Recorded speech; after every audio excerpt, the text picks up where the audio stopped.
15 minutes into the programme, welcome back. For years, Jewish people have often found themselves the target of hatred and physical intimidation. But it seems the bullied have become the bullies, at least for one extremist group, the Jewish Defense League. Later today, a trial will begin in Paris of JDL members accused of making death threats towards a journalist who was investigating their actions. Marina Kosareva reports.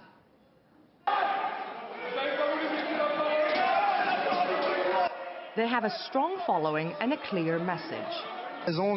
We are here, present. We are Jews, noble and cruel. We're well-trained and well-equipped. We're not afraid. Our enemies should be more afraid of us than we are of them. The Jewish Defense League claims its goal is to protect the Jewish community from hatred and anti-Semitism. But some Jews accuse it of doing the very same thing it's meant to be fighting against.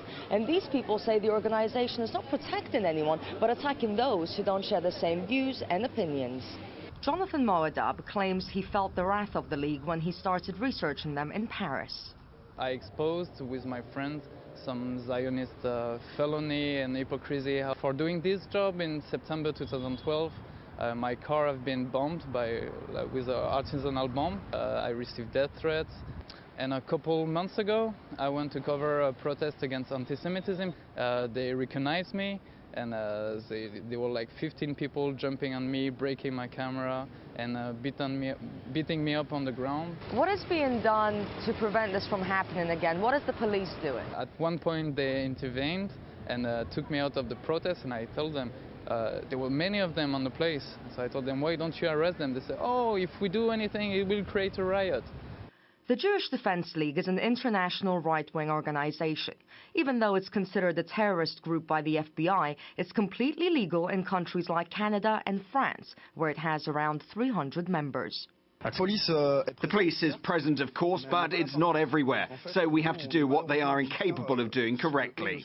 From attacking left-wing students, pro-Palestinian groups and even writers at their own book launches, the League has been accused of being behind a string of violence. But the victims say the police have no interest in investigating and accuse them of willful inaction. The Jewish lobby is pretty strong. And in the police, we know there are some people that will to do their job. But at some point, you have people in the hierarchy that are blocking the files. And when those people, they go on trial, the judges, most of the time, they are being lenient. In 2004, a documentary actually filmed members of the JDL training in an official building that was being leased by the police.